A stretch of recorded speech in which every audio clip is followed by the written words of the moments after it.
Should I just go back to my ex? That's what 39-year-old divorced mom of 3 Bev keeps asking herself, even though she's met 47-year-old Juan and really likes him a lot. In this episode, we delve into the questions that Bev needs to ask herself that will help her get to what she really wants and desires above all. If you are in a state of questioning, did I do the right thing? Should I just go back to my ex? I hope you will listen closely. I know you will get a lot from this episode if you are a divorced mom dating, and even if you are not dealing with a divorce but just considering going back to an ex. So, without further ado, let's get right to the episode.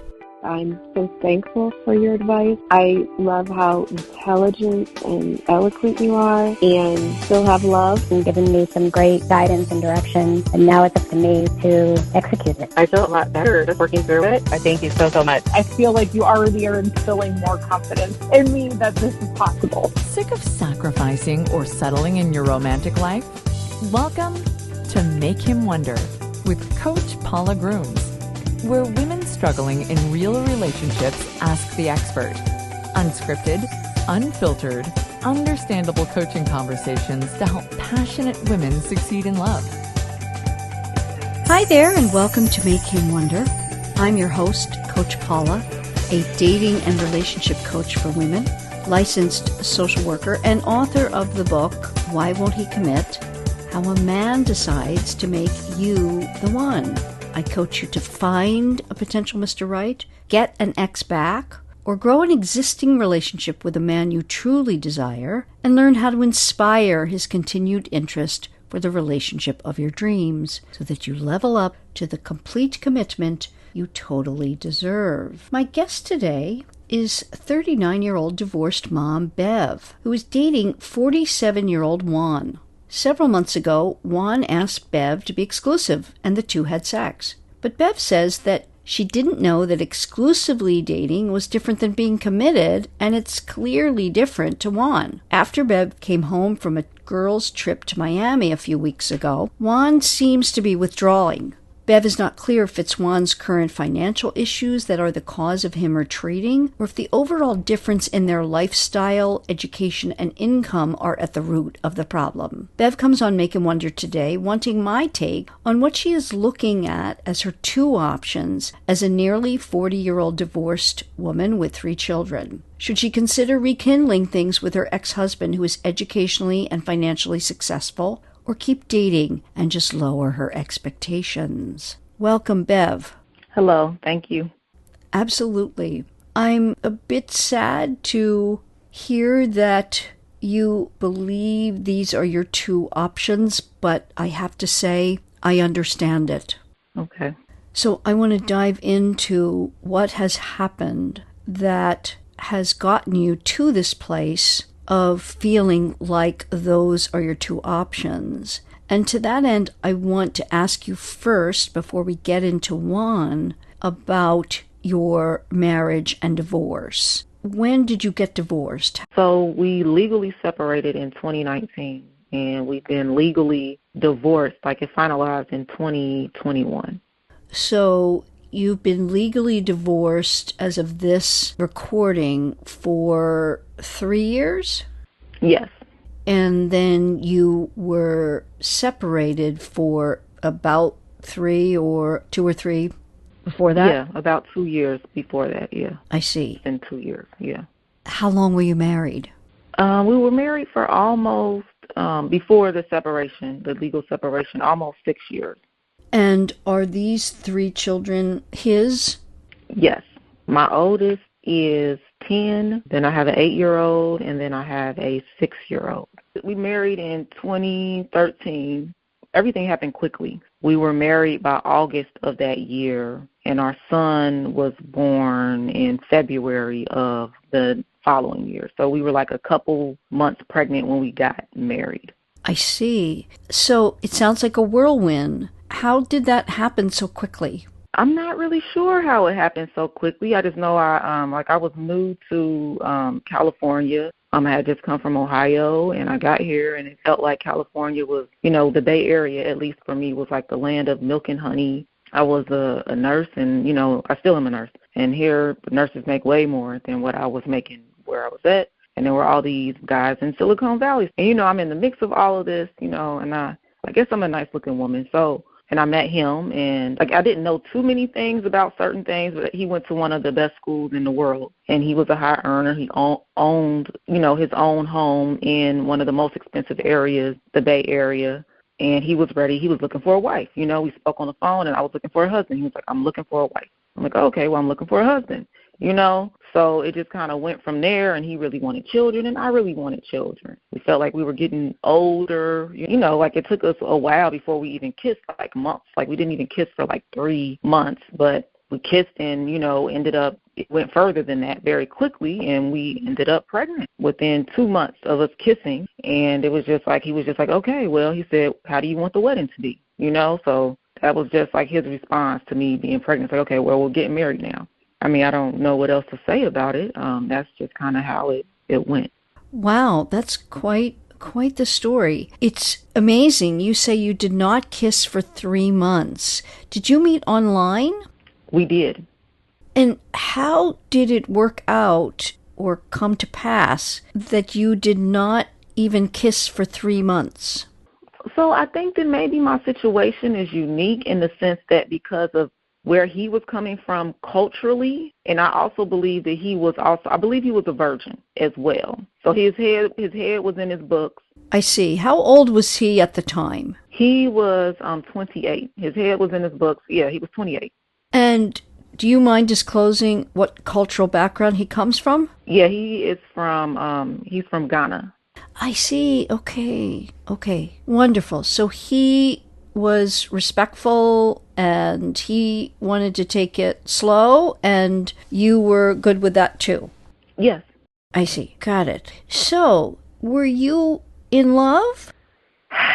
You know, I thought that I was in love. I really did think I was in love. You know, for me, and I don't know if it's like me being a Virgo or whatnot, I believe love is a choice, or I thought I was saying at that moment. I chose to love him at the moment, and because of how it, you know, I guess, I don't know, because of how it looked on paper and how it felt, you know, the things that this was something new for me, considering the fact that the guys who I had dated before, it was always this, they, you know, would be so lovey-dovey, but they were always really, really broke, you know, and I was really tired of, like, the bums that didn't have any direction in life and all of this type of stuff.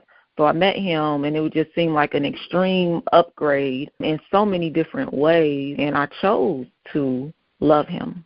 And it sounds like that was a good choice. What happened along the way that prompted the divorce? I don't know if it's because of the way he thinks, you know, like he is really techie, and because of the education level, and because he was like a genius, all these type of things. It's not really easy for him to connect with people emotionally. So when we would have issues, he would go silent on me. I wouldn't even know what I did sometimes, you know. For 3 months, there would be silent treatment over something that I didn't even understand what I did sometimes. And it got to a point where if I even wanted to talk to him, he wanted me to schedule a conversation. I had to put it on a schedule to talk to my husband, who I live in the same house with. There were certain things that he did that were just like, okay, we're not really connecting. You know, at a certain point, he wanted to put a spending limit on our date night. And this is after I had my 3rd child, and I'm really struggling, you know, because, you know, we had the children kind of back to back. I'm struggling, like, on so many levels, you know, needing to feel love, needing to connect to him. And the date nights, for me, I felt like that was part of us connecting. We needed to connect. We had just had all these children back to back, and he put a $30 limit on our dates. Mind you, it's like a multi-6-figure household. It didn't make sense at all. Why are we putting a $30 limit?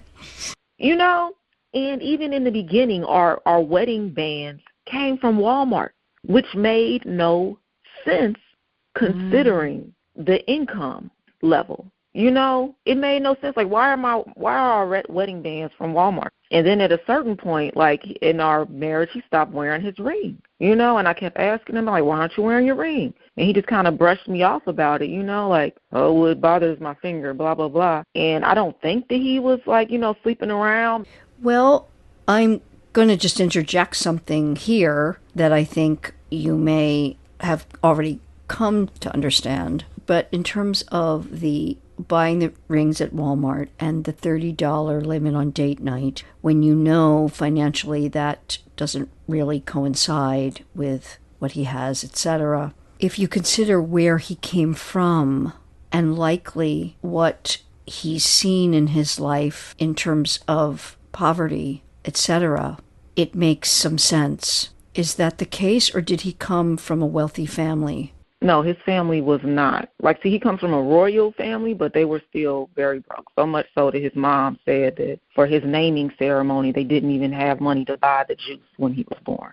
Oh, my goodness. Yes. So he's had a lot of trauma and has done super well for himself, amazingly well, coming to another country, different culture, only 28 at the time, and was as successful as he was. I can imagine it was due to his brilliance and the dedication.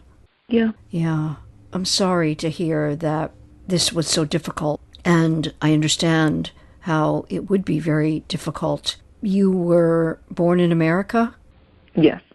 Yeah, so being, born and bred here, the cultural differences alone, no matter what, are difficult. But add in the issues I'm hearing of his rigidness must have been extremely difficult. Yes, and rigid is the understatement. Mm-hmm.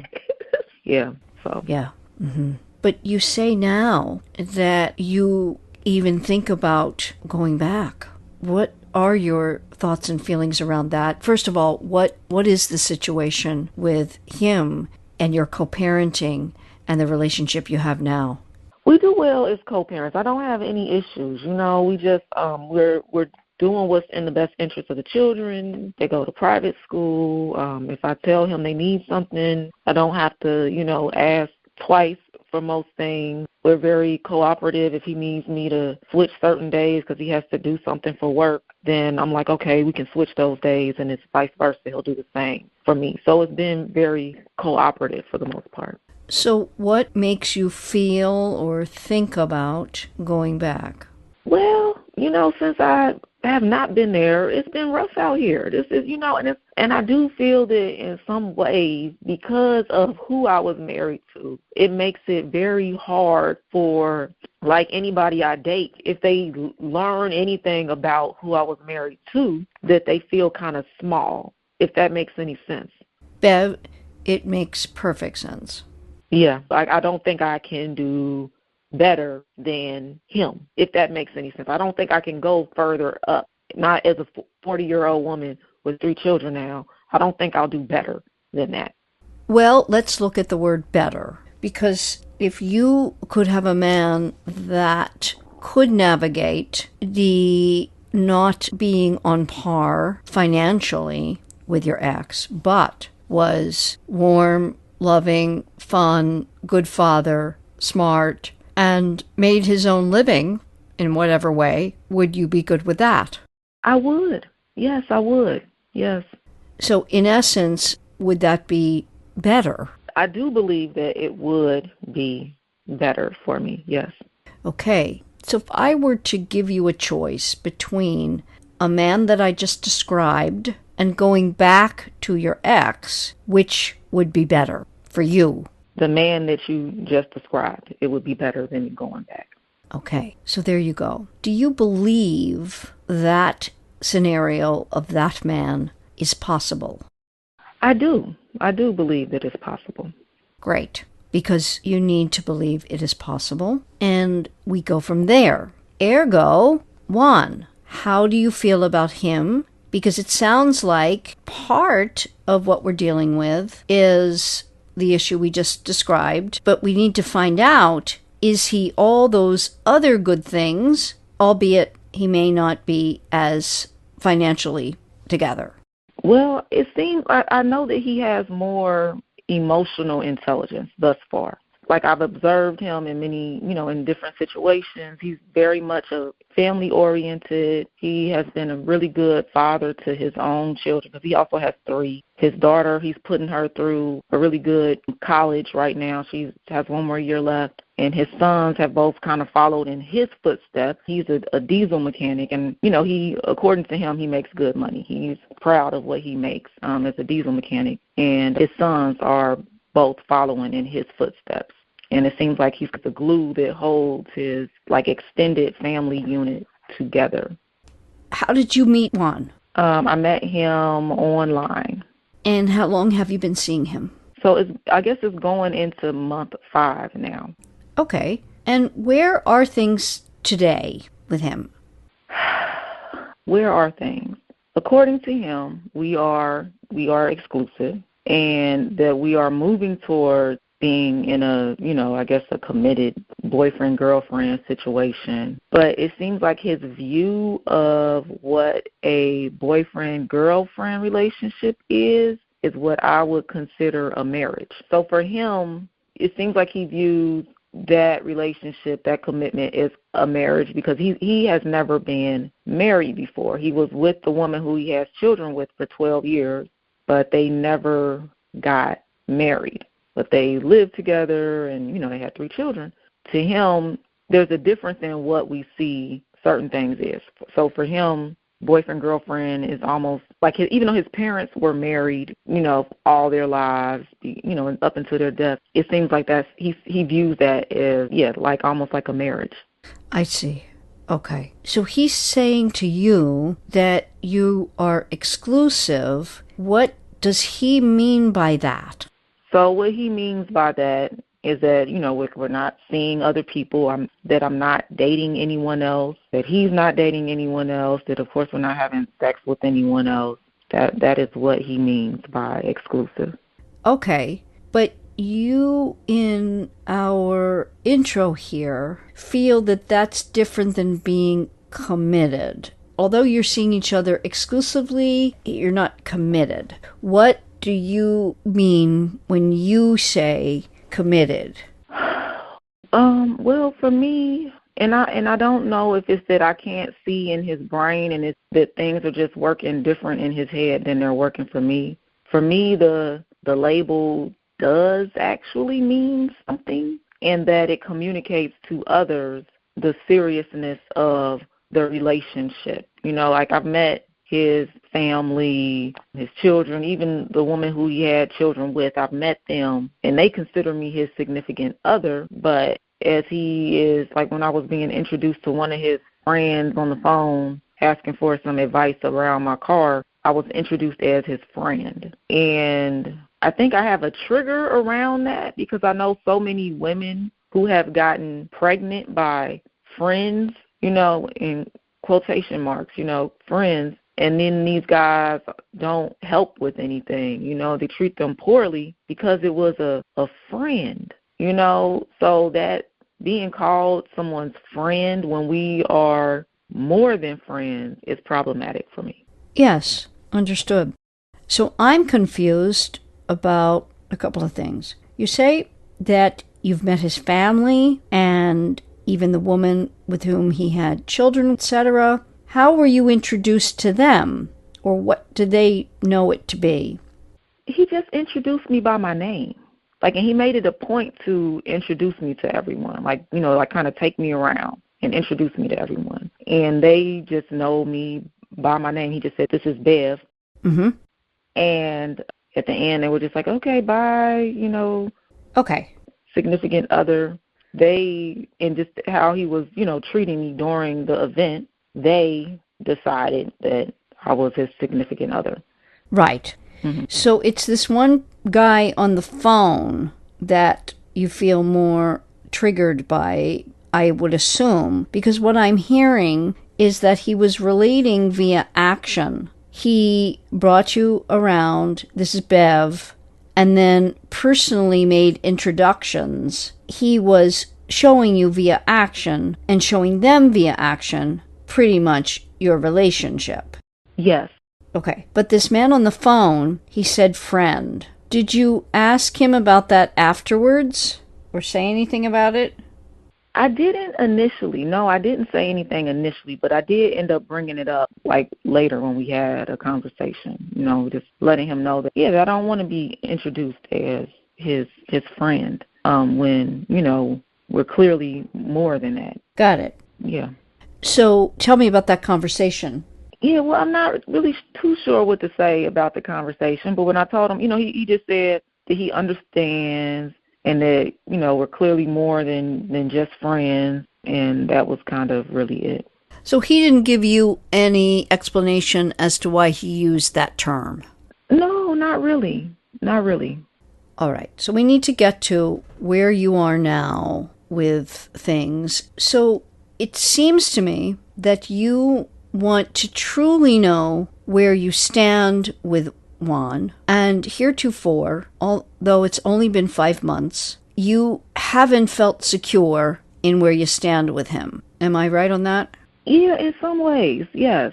Yeah, I need more clarity. I don't have any inkling that he's like dating other people. I don't have any issues with with getting in contact with him or anything like that. It's just, and it wouldn't even be such an important issue if there weren't other things that had occurred between us that made me say, hey, look, like if this type of, these types of activities are occurring, that we need to have a greater form of commitment to each other, because these actions can result in the highest form of commitment, which is bringing forth life. So, yeah, because it wouldn't have even come up and it wouldn't even be an issue if it weren't for certain things that had occurred.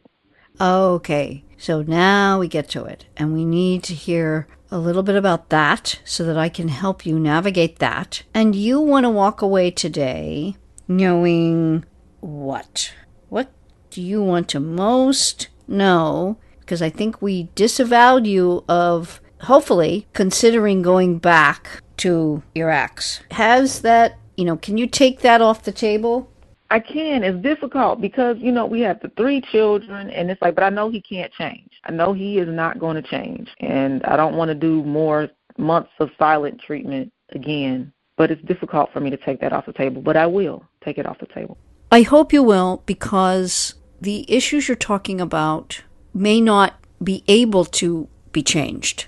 In other words, I'm hearing that on the positive side, in terms of possible change, this man has what we would consider just run-of-the-mill, issues related to control, driven by what he had as a child. That's, on the one hand, the positive side. On the not-so-positive side, could be given, and again, I'm not diagnosing here, but I'm suggesting that there may be something that will not change, and that could be that he, with his genius and what he is displaying to you in terms of the extreme rigidness, could be something along the lines of Asperger's or quite high on the spectrum, so to speak.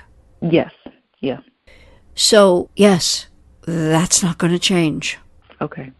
I don't feel like it'll change either. So, so it's hard, but I'm taking it off the table. I'm willing to completely release it from my spectrum of possibilities. I like hearing that. I think that will serve you well. I think it will. And I understand with any divorce situation, it doesn't mean he's not a good dad. Doesn't mean he's not a good man, even. That's not what we're talking about here. It's that having a relationship with him, if you want any amount of connection in a more normative way, is going to be likely not possible.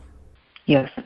Mm-hmm. Romantic relationship. Now the kids, hopefully they have a good relationship with him. Yes, hopefully, yeah.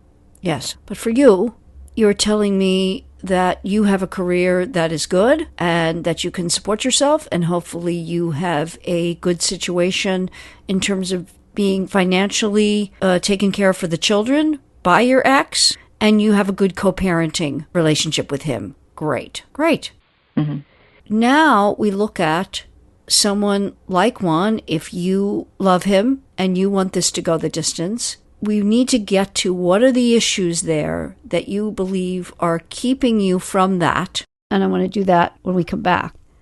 I trust you're enjoying Make Him Wonder, and that you're getting a lot of helpful information for the life of love you desire and deserve. So if you're not part of the 80/20 Wonder Club yet, you need to be, because now Make Him Wonder is exclusive, a members-only club to listen to every episode, past, present, and future, in full, all ad-free. The 80/20 Wonder Club is a Make Him Wonder membership that gives you all of seasons 1, 2, and 3 in a categorized list by age and relationship status, and a multimedia library of my content, including my book, Relationship Evals, and my Mechanics of Men Mindset Manual, a weekly action step you can focus on to attract and keep the man of your dreams, and have him committing to you completely in the coming months. Make this the moment you start living as an 80/20 Wonder Woman, because love, like life, is best lived in 80/20. When you do 80% of what works with men, the 20% you don't won't much matter. Join the 80/20 Wonder Club by going to the 8020wonder.club. Don't miss out. Go now to the 8020wonder.club. You and your man will be glad you did. I'm not hearing necessarily a bad situation here. You got triggered by him using the word friend, but that's all on a scale for him of just what is comfortable, and we don't really know why that was. But if you can get greater commitment and clarity on that, would you want that? Like, would I want a relationship, like a deeper relationship with him? Yes. Yes. Do you love him enough? Do you find him to be enough for you in that way? I think so. I think there are certain things that I'm having a little bit of an issue with, but I'm willing to accept them. Like his view of like a good time. I mean, he's really into cars, and it might just be because he is a man and I am a woman. So there's certain differences from that standpoint. But he likes these, like this raggedy hole-in-the-wall bar he took me to on one of our dates, and I'm like, I never have to step foot in a place like this again, you know. And he lives in he's inherited a house from his parents that's in a really bad neighborhood, and it seems like he's really committed to staying there, and I definitely could not stay there with him.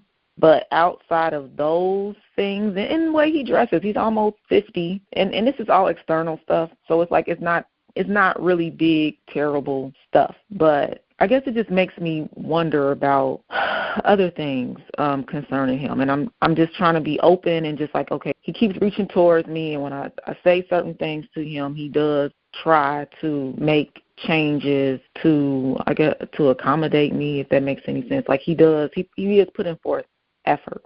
I see.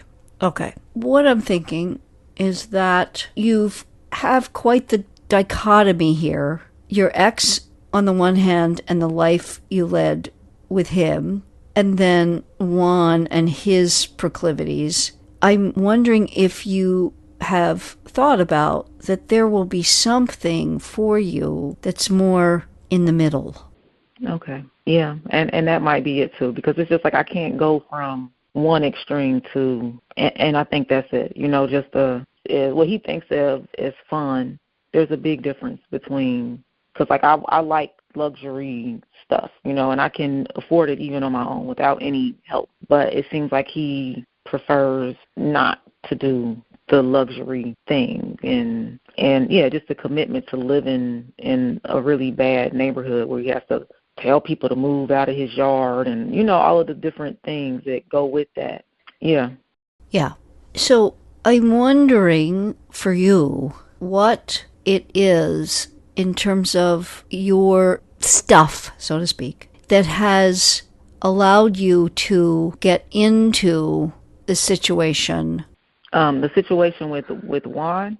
Yes, but also, I guess what I'm hearing overall, and this is the first time, of course, that we've ever talked, and I don't have any of your other history, but there's something for you that I'm wondering about that has allowed you to be almost steered in certain directions and not taking stock of all that you are and knowing that you can have something that you truly desire and choose. And I'm thinking that this harkens back to more of your belief system and what was programmed in you. Here's why I say that. You have achieved yourself a good career and life, and this stuff with your relationships is very, very different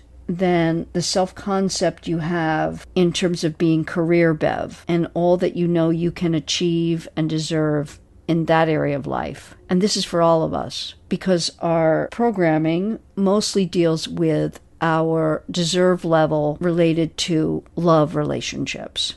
You've likely heard me talk about the programming that we get from birth to age 7. What was going on for you then? Not that you'll necessarily remember, but what just factually was happening? Were you in a 2-parent home? What was going on with your mom at that time? Yeah, so a lot was going on. So my parents, they were married and they were together, but it was a very abusive relationship. I would see plates flying across the living room, and they would just get into fights about anything. Like, it would just go from 0 to, blow up. And my mom told my dad that I wasn't his child at a certain point, so I would have to call him. I couldn't call him Dad sometimes. I'd have to call him, by his last name, Mr. and by his last name. And I think that was very hurtful for me to go through. And I know that, and my sister would say that he wasn't really my dad. So those are some of the things that I had to deal with. And of course, I found out that he really was my dad, like right before I was about to graduate from high school. So Bev, I'm really sorry to hear that. When did that start happening? How old were you? I was probably very young. I was young enough. Like, I know I was young when all of that stuff happened, yeah. Meaning under 7? Yeah, more than likely, yeah. When you were told not to call him Dad anymore? Yeah. Oh, boy. And you had how many siblings at that time? Just one sibling. Older sister? Younger sister.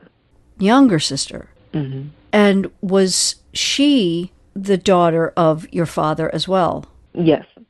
Okay. But it was only you that was told not to call him Dad? Yes, because my mom told him that I was not his child, that I was somebody else's child.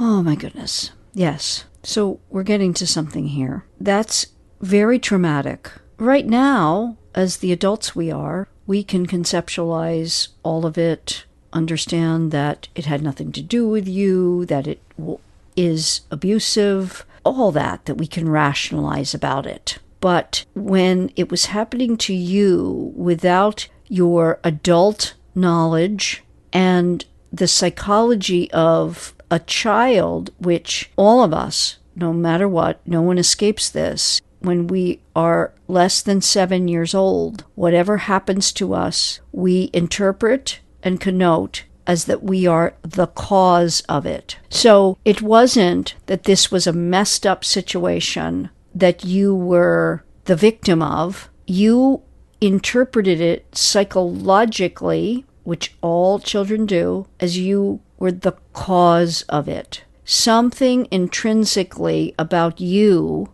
made this situation come to the fore. And that had to have affected your self-worth related to relationships and love, not your achievement. You see? In other words, you going on and achieving all that you did, that's completely separate. It's like it's a different entity in you. This makes a lot of sense regarding what you have likely endured, and we've only gotten the surface stuff, I'm sure, but what you have endured with men. Yeah. Mm-hmm. Yeah. So the reason we went through that is because you have to know that you now can change this, and you can have love and connection and someone who can be in your life in a way that you can have that. But you've got to work on yourself and get yourself right to really make any decisions regarding Juan and or anyone else other, than your ex, which we said we cannot change that. And you cannot get that connection and love from him. He's not capable of doing that, from what I'm hearing. Yeah. And has no desire to change it. If he did, he would have done it to keep his family together. Yeah. Mm-hmm. So you need to get to work on your stuff to have what you want going forward with any man, because stuff from your programming, if not quelled, will take over. And I'm hearing that you're still doing really well with it, but of course then you're going to be triggered by Juan calling you his friend. Think about what you endured as a little girl of not being chosen. That programming is in you, and of course it's going to come out in maybe an overblown way. And what I mean by that is that he may not have meant anything by it. We don't know. But your visceral reaction to it is because of your programming of not being chosen, wanted, worthy. And we're not even getting into what perhaps happened with your dad then, questioning whether you were his or not. It's just terrible. I'm sorry. Yeah. Mm-hmm. I do feel some sadness. Yeah. I know, and it's one of those things where I thought that I feel like I've done some work around that to heal and to get better. And I have a good relationship with my dad now, of course, and he's apologized maybe just a year ago. He finally apologized to me for what happened. And it's interesting. Yeah. Yeah, and I'm glad that has happened for you now. And you can intellectualize it and rationalize it now and go forward, of course. Great. The problem is you can have a great relationship with him, even with your mom. You can forgive. You can move forward. Wonderful. But programming shows itself most heavily in love relationships. And it's why you can have great friends, great family relationships, rearing your kids perfectly fine, all of it. It's in the love relationship area that our programming comes up. Because when we're being programmed from birth to age 7, it is the human condition to interpret ourselves against the backdrop of being lovable, wanted, worthy, valuable. That's just the human condition, because we only know two things as the human animal we are, or mammal that we are, when we come out of the womb. We are a blank slate, in a way. We have a hard drive, but none of the software has been put in yet. And the programming is the software. And it's only interpreted through a lens of that baby mind as, am I worthy and lovable? And this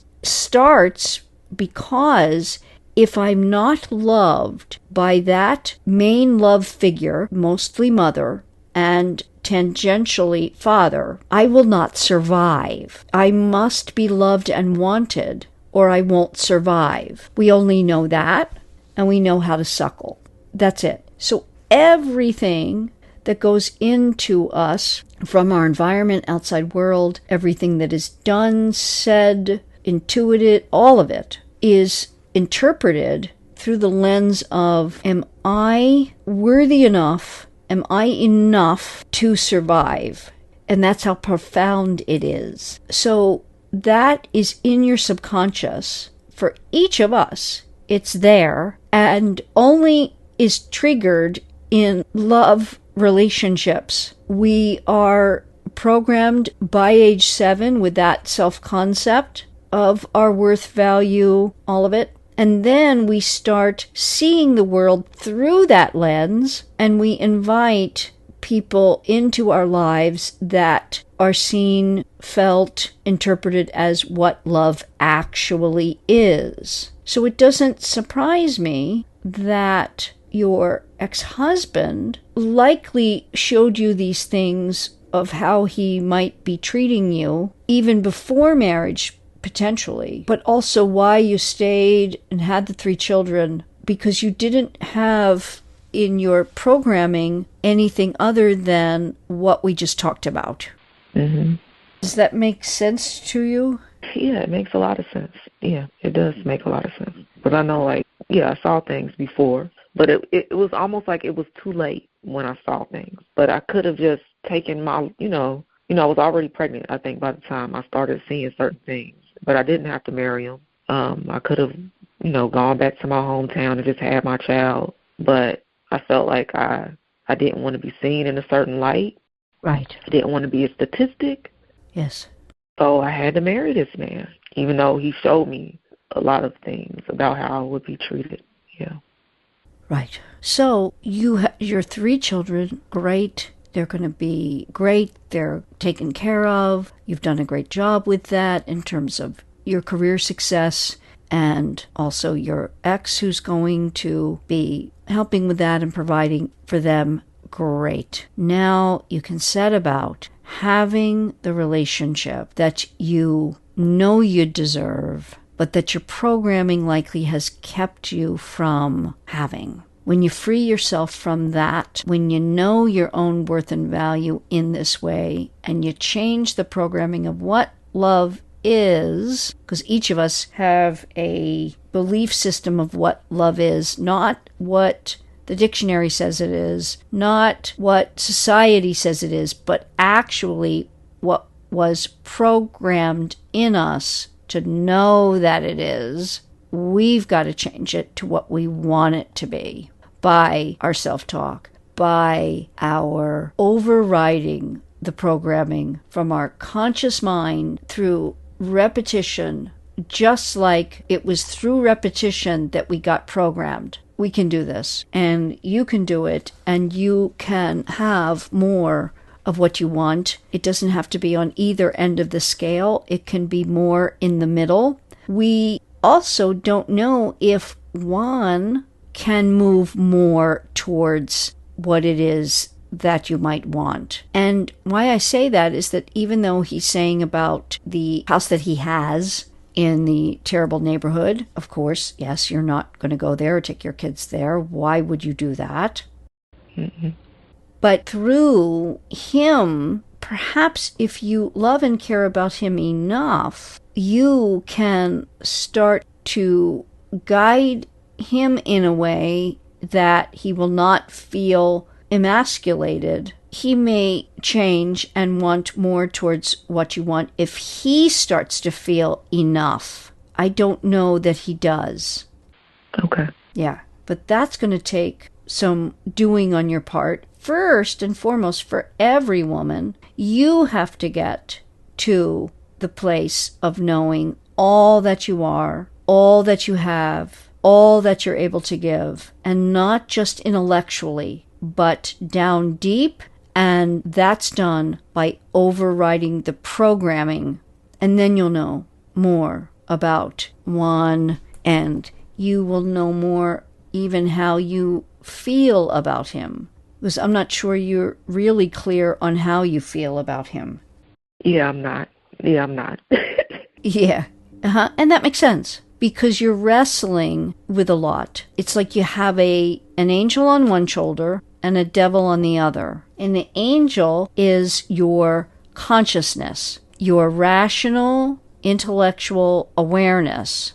That's the angel, because it knows everything. But then there's the subconscious part. That's more like the devil, because it has a really big hold on us. And it's telling you that you aren't truly worthy. This is from the programming of not even being worthy of being given your rightful place in your home. And then the treatment, perhaps, that you got from both parents. I mean, your mom, that was a really awful thing to have done. And we didn't even get to mom. And you've likely forgiven her because of her stuff that you know, and you know she's not an evil person, but you were still victimized by it. We can't negate that. Doesn't mean she meant to, but she did not put your interests first and foremost. That is also a very big, very, very big subconscious programmed slight when mom doesn't protect us.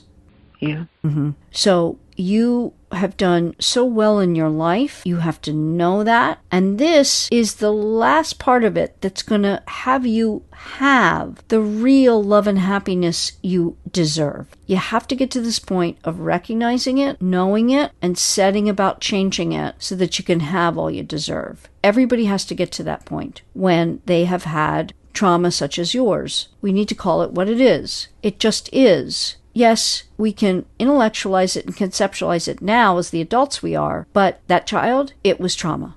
Yeah. Mm-hmm. But you're in a very good place to be able to do this, and then you will know more how you feel. You will start to be able to more exert your needs and wants in a way that can be okay with Juan to whatever degree it can be, so that you can find out if this can possibly go the distance. Okay. Because you've got to find that out for yourself. There's parts of him that you love, but love doesn't conquer all. It's likely that you and your ex loved each other too. It doesn't conquer all, if only, right? Love does not conquer all. It has to be there, but it alone conquers nothing in terms of what we have to navigate in our lives. I would agree, yes.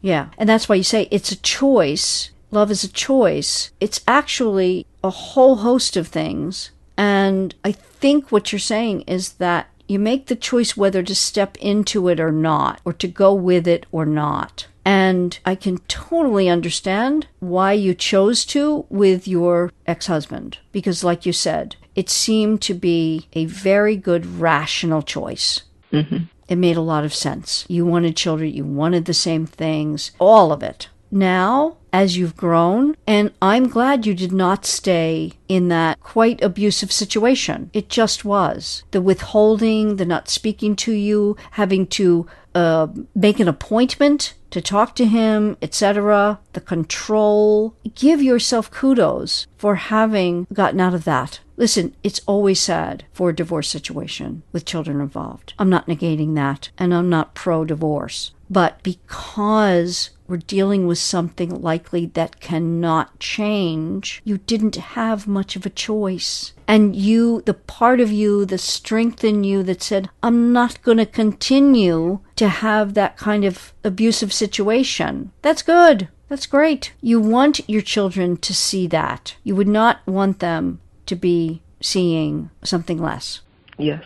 Right. So this is good. So what are your questions to me before we end today? Because I know that this may not have gone in exactly the way you were thinking it might, but I think you got clear on one issue, which is your ex, hopefully. Yeah, I did. And it's weird because, it's one of those things where it's something that that many people have told me over and over and over. I had a spiritual advisor tell me there's no, he said the ancestors have ended this marriage, and these are people who are not pro-divorce. And even with me, when I would get quiet, to try to go within, it was just there's not going to be any sweetness here for you, that you have to go. So, yeah, I guess that this did help me gain a lot more clarity on that situation. And I hope I can lay it to rest finally, and bury it somewhere, and not try to dig it up and just move forward with. And even just burying that should help me be able to gain more clarity on how I feel even about Juan. Just burying that possibility, just it's gone, So, yes, it was helpful. Good. One of the reasons it's going to be hard for you and why you're going to need to work towards burying it via a decision is because of wondering what I'm going to tell Bev she needs to do to help herself and to help Juan get to a place where Bev can actually make a decision like she did regarding her ex. In the rest of this episode, I outline for Bev the one thing that will begin to change everything in her love relationships so that she has the best chance of finding out if Juan is truly her one. And because I want you to get the results you desire with your current or future one, I invite you to check out the 80/20 Wonder Club, an exclusive membership-only club of the Make Him Wonder podcast, where you'll get nearly 200 ad-free episodes categorized by age and relationship status, plus all new episodes the moment they're formatted and ready to be aired. Unfiltered coaching conversations like this one, with all my advice and principles